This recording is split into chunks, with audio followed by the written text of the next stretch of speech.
Durog na durog si Claudine Barreto, matapos niyang isapubliko ang matagal niyang itinago na katotohanan, tungkol sa pagpanaw ni Rico Yan.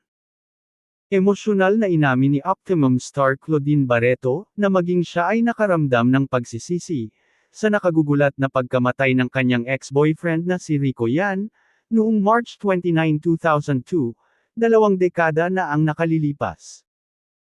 Isinalaysay ni Claudine kay OG Diaz ang mga detalye, tungkol sa kontrobersyal na pagpanaw ng aktor, at isinisi sa kanya ang mga nangyari, dahil daw sa umano'y pagkakalink niya kay Raymart Santiago ng mga panahong iyon, na naging dahilan daw kung bakit nalungkot ng husto si Rico Yan. Ngunit pinabulaanan ni Claudine Barreto ang mga paratang na niloko niya si Rico. Aniya, ilang buwan bago mangyari ang insidente ay hiwalay na sila ni Rico, kahit nakatira pa sila sa iisang bubong. Nagdesisyon daw silang huwag munang maghiwalay ng bahay dahil sa trabaho. Nang pumasok daw si Raymart sa eksena para manligaw, hiwalay na sila ni Rico Yan. Nang mga sandaling iyon ay hindi pa niya sinasagot ang action star. March 29 ng gabi, ay labis daw na pinagsisihan ni Claudine Barreto, dahil binlock daw niya ang cellphone number ni Rico nang tumatawag daw sa kanya. Intentional daw na hindi niya sinagot ang mga tawag nito. Nagkataon naman daw na nasa Subic ang pamilya ni Claudine at ni Raymart, kaya nang mabalitaan nila ang pagpanaw ng aktor ay magkasama sila, gayon din ang pamilya Barreto. Nang tanungin ni OG kung feeling ba ni Claudine ay kasalanan niya ang nangyari kay Rico, iniisip na lang ni Claudine na palagay niya, iyon ang pinakamalaking dahilan ngayon ng karma niya.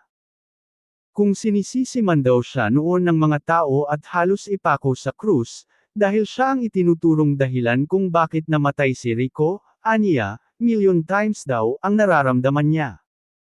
Yung time na parang kino-crucify at galit na galit yung mga tao sa akin, at sinasabi na pinagpalit ko si Rico, alam ng Diyos, mawala na lahat ng mga taong mahal ko, pero never ko niloko si Rico.